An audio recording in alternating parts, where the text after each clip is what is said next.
അല്ലു അർജുന്റെ ഭാര്യ പിതാവ് കോൺഗ്രസ് നേതാവിനെ കണ്ടു എന്ന വിവരമാണ് അവിടെ നിന്ന് വരുന്നത്. ഈ വലിയ വിവാദമൊക്കെ ഇങ്ങനെ ചർച്ച ചെയ്യപ്പെട്ടുകൊണ്ടിരിക്കുന്ന കേസിന് പിന്നാലെ വിവാദം, അതിൽ രാഷ്ട്രീയ നിറം കൂടി ഇപ്പോൾ വരുന്നതിനിടയിലാണ് അല്ലു അർജുന്റെ ഭാര്യ പിതാവ് കോൺഗ്രസ് നേതാവിനെ കണ്ടു എന്ന വാർത്ത വരുന്നത്.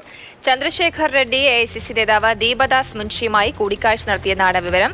പിസിസി അധ്യക്ഷൻ മഹേഷ് ഗൌഡിനെയും അദ്ദേഹം കണ്ടിട്ടുണ്ട്. രേവന്ത് റെഡ്ഡി അല്ലു അർജുൻ തർക്കം രൂക്ഷമാകുന്നതിനിടയിലാണ് ഈ കൂടിക്കാഴ്ച. കെ ബി ശ്രീധരനാണ് വിവരങ്ങളുമായി.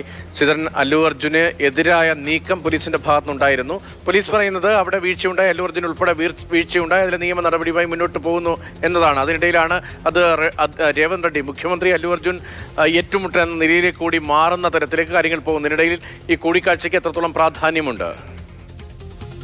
ആ ഒരു പശ്ചാത്തലം തന്നെയാണ് ഈ കൂടിക്കാഴ്ചയെ ശ്രദ്ധേയമാക്കുന്നത്.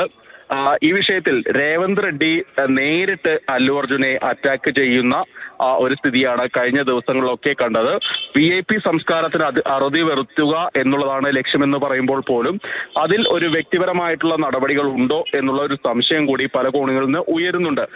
ഏതായാലും ഇന്നലെ അല്ലു അർജുന്റെ വീടിന് നേരെ ഉണ്ടായിരുന്ന ആക്രമണത്തിലൊക്കെ യൂത്ത് കോൺഗ്രസിന്റെ നേതാക്കൾ ഉൾപ്പെടെ പങ്കെടുത്തു എന്നുള്ള വാർത്തകളും ഇന്ന് രാവിലെ പുറത്തു വരുന്നുണ്ട്. ഇതിനൊക്കെ പിന്നാലെയാണ്, ഈ ആക്രമണത്തിനൊക്കെ പിന്നാലെയാണ് ഇപ്പോൾ അല്ലു അർജുന്റെ ഭാര്യ പിതാവ് ചന്ദ്രശേഖർ റെഡ്ഡി TPCC അധ്യക്ഷൻ മഹേഷ് ഗൌഡിനെയും അതുപോലെ തന്നെ തെലങ്കാനയുടെ ചുമതലയുള്ള ജനറൽ സെക്രട്ടറി ദീപദാസ് മുൻഷിയെയും ഒക്കെ കാണുന്നത്. ഏതായാലും ഒരു മഞ്ഞൊരുക്കാനുള്ള ഒരു ശ്രമങ്ങളാണോ അതിന്റെ ഭാഗമായാണോ ഈ കൂടിക്കാഴ്ച എന്ന് സംശയിച്ചാലും തെറ്റില്ല. പക്ഷേ കെ ചന്ദ്രശേഖർ റെഡ്ഡി കോൺഗ്രസിന്റെ നേതാവാണ്. 2024 ഇലക്ഷനോട് അനുബന്ധിച്ചാണ് അദ്ദേഹം BRS വിട്ട് കോൺഗ്രസിലേക്കൊക്കെ ചേക്കേറിയത്. അത്തരത്തിലുള്ള ഒരു കൂടിക്കാഴ്ചയായിരുന്നു എന്ന കാര്യത്തിലും ഒരു വ്യക്തത വരാനുണ്ട്. ഏതായാലും പ്രതികാരപൂർവ്വമായിട്ടുള്ള ഒരു നടപടികൾ ഉണ്ടാവില്ല എന്ന് മഹേഷ് ഗൌഡ് തന്നെ, TPCC അധ്യക്ഷൻ തന്നെ ഈ കൂടിക്കാഴ്ചയ്ക്ക് ശേഷം വ്യക്തമാക്കിയിരുന്നു. ഒരുപക്ഷെ ഇതൊരു മഞ്ഞുരുക്കാനുള്ള കൂടിക്കാഴ്ചയായി അല്ലെങ്കിൽ ഒരു ശ്രമമായി വ്യാഖ്യാനിച്ചാലും തെറ്റില്ല എന്നാണ് തോന്നുന്നത്.